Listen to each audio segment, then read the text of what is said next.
CMR family mall ఇప్పుడు మన కేపీహెచ్బీలో ఫిబ్రవరి 10వ తేదీన ప్రముఖ నటి శ్రీలీల గారిచే ఘన ప్రారంభం. అధ్యక్ష అనేకం చెప్పారు అధ్యక్ష.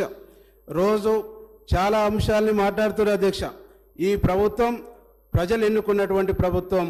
ఈ ప్రభుత్వం ప్రజలు ఏర్పాటు చేసుకున్న, ప్రజలు నిర్మించుకున్నటువంటి ప్రభుత్వం.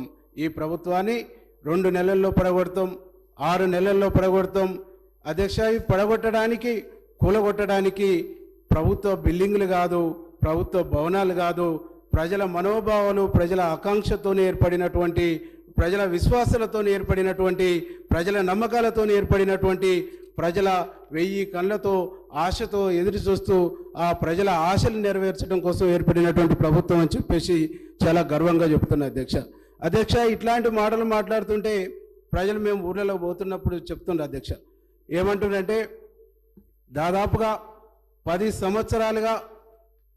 సంవత్సరాలుగా వీరు చేసినటువంటి దోపిడీ, వీరు చేసినటువంటి అక్రమాలు, వీరు చేసినటువంటి అన్యాయాలు, వీరు చేసినటువంటి మోసాలు, వీరు చేసినటువంటి అనేక అవకతవకలు ఒక్కొక్కటిగా బయటకు వస్తుంది, ఒక్కొక్కటిగా బయటపడుతుంది. కాబట్టి ప్రజలను మైండ్ని డైవర్ట్ చేయడం కోసం, ప్రజలను తప్పుదారి పట్టించడం కోసం, ప్రజల యొక్క దృష్టిని మళ్లించడం కోసం మాత్రమే ఈ పదాలు వాడుతుర్రు, ఈ పదాలు మాట్లాడుతుర్రు అని చెప్పేసి ప్రజలు చాలా స్పష్టంగా అర్థం చేసుకుంటారు, అర్థమవుతుందని చెప్పేసి ఈ సందర్భంగా మీకు గుర్తు చేస్తా ఉన్నా అధ్యక్ష.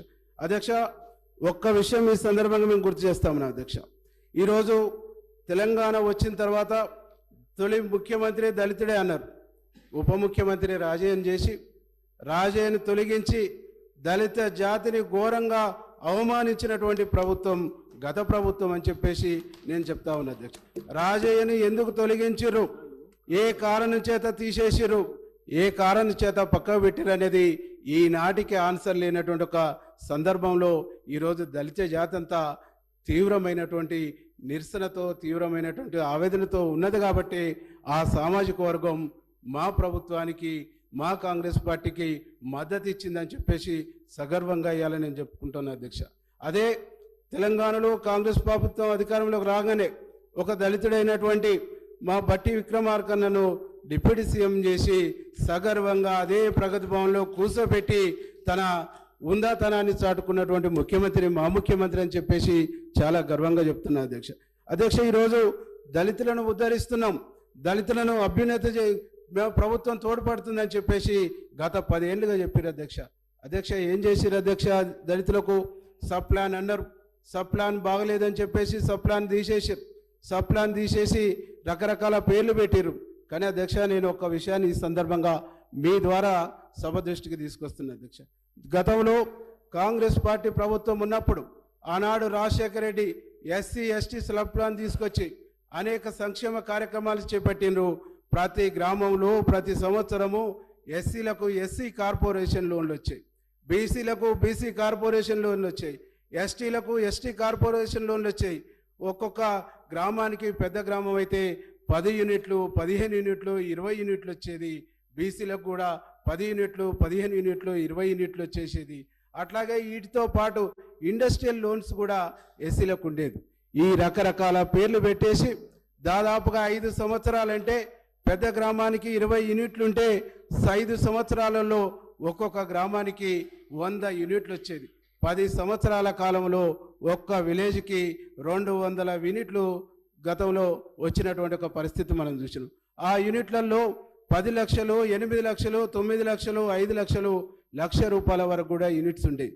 ఇవన్నిటి కూడా తీసేసారు, ఇవన్నిటి కూడా బొందబెట్టేసారు, ఇవన్నిటి కూడా ఖతం చేసేసి దళిత బంధు అనే ఒక ముద్దు పేరు పెట్టేసి కొంతమందికి ఇచ్చేసి ఆ ఇచ్చిన దాంట్లో కూడా రకరకాల అవినీతి, అది నేను చెప్పిన మాట కాదు, అప్పటి ముఖ్యమంత్రి అవినీతి గురించి బయటపెట్టినటువంటి ఒక విషయాన్ని ఈ సందర్భంగా గుర్తు చేస్తున్నారు. అట్లా ఈ విధంగా దళిత జాతిని మోసం చేయడంతో పాటు అనేక రంగాల్ని బీసీలను కూడా మోసం చేశారు. బీసీ కార్పొరేషన్ లోన్లు పోయినాయి, బీసీ ఇండస్ట్రియల్ లోన్స్ పోయినాయి. ఇవన్నీ మోసం చేసినటువంటి ఒక పరిస్థితుల్లో ఈ వర్గాలకు అభ్యున్నతి కలగాలంటే, ఈ వర్గాలకు మేలు జరగాలంటే, ఈ వర్గాలకు న్యాయం జరగాలంటే ఒక కాంగ్రెస్ పార్టీ శ్రీరామ రక్ష అని చెప్పేసి తెలంగాణ సమాజం భావించి ఈరోజు కాంగ్రెస్ను ఆదరించిందని చెప్పేసి సగర్వంగా నేను చెప్తా ఉన్నా అధ్యక్ష. 2 విషయాలను మనం గుర్తు చేసుకోవాలి. తెలంగాణ ఉద్యమం నడిచిందే నీళ్లు నిధులు నియామకాలు. నీళ్లు నిధులు నియామకాలు అనేటువంటి ట్యాగ్ లైన్తోనే తెలంగాణ ఉద్యమం నడిచింది. నీళ్లు నిధులు నియామకాలు అనేటువంటి ట్యాగ్ లైన్ పూర్తిగా ఎగిరిపోయి పూర్తిగా కనుమరుగైపోయి ఇలా ఉద్యోగాలు రాక యువత ఆత్మహత్యలు చేసుకునేటువంటి ఒక పరిస్థితి మనం గమనించినాం అధ్యక్ష. మనం చూసుకుంటే ఏ ఉస్మానియా యూనివర్సిటీ అయితే ఉద్యమానికి ఊపిరిలూదిందో, ఏ ఉస్మానియా యూనివర్సిటీ ఉద్యమానికి వాయుపట్టు అయిందో, ఆ ఉస్మానియా యూనివర్సిటీలో 1200 పోస్టులు ఉండవలసి ఉండి కనీసం 40% కూడా లేని పరిస్థితుల్లో ఉద్యోగ నియామకాలు చేపట్టినటువంటి ఒక దయనీయమైనటువంటి ఒక పరిస్థితి ఉంది అధ్యక్ష. బడ్జెట్ చూస్తే ఉమ్మడి ఆంధ్రప్రదేశ్లో ఉస్మానియా యూనివర్సిటీకి కేటాయించినటువంటి నిధుల కంట ఇప్పుడు ఉన్నటువంటి ప్రభుత్వం ₹1 కూడా అదనంగా కేటాయించినటువంటి దాఖలాలు లేవు. ఎందుకంటే నాకు ఒక మాట గుర్తుకొస్తుంది అధ్యక్ష. ఆనాడు మనధర్మశాస్త్రంలో నేను ఎక్కడో చదువుకున్నా, కింది వర్గాలు చదువుకోవద్దు, కింది వర్గాలు చదువులకు దూరంగా ఉండాలని చెప్పేసి నేను ఎక్కడో చూసిన అధ్యక్ష. అదే మాకు ఈరోజు అర్థమవుతుంది అధ్యక్ష. తెచ్చుకున్న 10 సంవత్సరాల ప్రభుత్వంలో తెలంగాణలో వచ్చినటువంటి ప్రభుత్వంలో 10 సంవత్సరాలుగా ఎస్సీ ఎస్టీ బీసీలు చదువుకుంటున్నటువంటి కళాశాలల్ని యూనివర్సిటీల్ని నిర్వీర్యం చేసిరు, వీరిని చదువుకు దూరం చేసిరు అనేటువంటి విషయాన్ని ఈ సందర్భంగా నేను గుర్తు చేస్తున్నా అధ్యక్ష. ఇది దుర్మార్గం కాదా, ఇది మోసం కాదా, ఇది దగా కాదా అని చెప్పేసి ఈ సందర్భంగా నేను గుర్తు చేస్తూ ఉన్నది అధ్యక్ష. ఇవన్నీ కూడా నేను మాట్లాడుతున్నటువంటి మాటలు కాదు అధ్యక్ష, ఇవన్నీ కూడా పేపర్లలో వచ్చినాయి అధ్యక్ష. ఇవన్నీ కూడా సమాజం చూసింది అధ్యక్ష, సమాజం మాట్లాడుతుంది అధ్యక్ష. అభివృద్ధి అభివృద్ధి అభివృద్ధి అని చెప్పేసి అంటారు అధ్యక్ష. సంక్షేమం అంటారు అధ్యక్ష. సంక్షేమం సంక్షేమం అని చెప్పేసి పదే మాట్లాడుతున్నారు అధ్యక్ష. సంక్షేమానికి మేమే ఉదాహరణ, సంక్షేమానికి మేమే పెద్దపీట, సంక్షేమం అంటేనే మేమంటేనే సంక్షేమం అని చెప్పేసి మాట్లాడుతున్నారు అధ్యక్ష. నిజంగా మీ సంక్షేమాన్ని ప్రజలు విశ్వసిస్తే, మీ సంక్షేమాన్ని ప్రజలు నమ్మితే, మీరు చేస్తున్నటువంటి సంక్షేమాన్ని ప్రజలు 100% గుర్తిస్తే ఎందుకు ఖమ్మంలో 1 సీటుకు పరిమితమయ్యారు, ఎందుకు నల్గొండలో 1 సీటుకు పరిమితమయ్యారు, ఎందుకు వరంగల్లో 1 సీటుకు 2 సీట్లకు పరిమితమయ్యారు, ఎందుకు మహబూబ్నగర్లో 1-2 సీట్లకు పరిమితమయ్యారు, ఎందుకు మిమ్మల్ని ప్రజలు విశ్వసించలేదు? ఇప్పటికైనా గుణపాఠం తీసుకోండి, ఎప్పటికైనా గుణపాఠం తీసుకోండి. అహంకారాన్ని తగ్గించుకొని రియలైజ్ కండి, ప్రజలు క్షమిస్తారని చెప్పేసి ఈ సందర్భంగా నేను గుర్తు చేస్తా ఉన్నా అధ్యక్ష. 2 విషయాలు మా ముఖ్యమంత్రి గారిని పట్టుకొని అనేక సందర్భాల్లో నోటికి వచ్చినట్టు మాట్లాడుతుంటారు అధ్యక్ష. అనేక సందర్భాల్లో భాషా పండితులు వాళ్ళు అయినట్టు, యువతలోళ్ళు భాష మార్చుకోవాలన్నట్టు, యువతలోళ్ళు మాట్లాడుతుందే తప్పు, అవతలోళ్ళు మాట్లాడుతుందే సత్యం అన్నట్టు మాట్లాడుతారు అధ్యక్ష. ఈరోజు వారి భాష చెప్పుకుంటూ పోతే, వారి భాషను మీకు ప్రస్తావిస్తే, వారి భాషను ఇక్కడ మీ ముందు పెడితే చరిత్ర మనల్ని క్షమించదని చెప్తా ఉంటా అధ్యక్ష.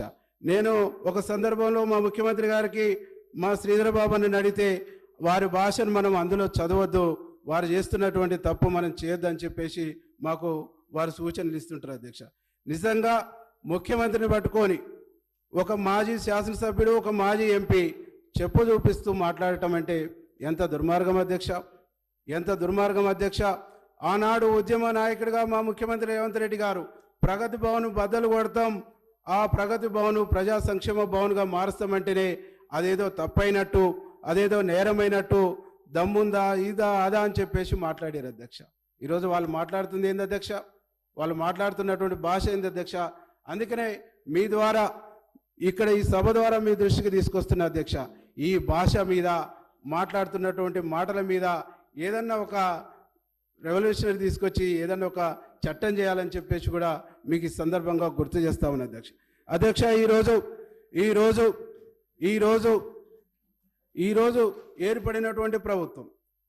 ఏర్పడినటువంటి ప్రభుత్వం యొక్క ఆకాంక్ష కూడా ఒకటే అధ్యక్ష.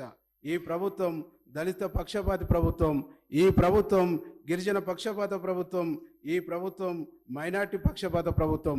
గత ప్రభుత్వం మైనార్టీ వ్యతిరేకమైనటువంటి ప్రభుత్వం, దళిత వ్యతిరేకమైనటువంటి ప్రభుత్వం, గిరిజన వ్యతిరేకమైనటువంటి ప్రభుత్వం, అనేక వర్గాల అనేక రంగాల విధ్వంసం చేసినటువంటి ప్రభుత్వం అని చెప్పేసి సగర్వంగా నేను చెప్తా ఉన్నా అధ్యక్ష.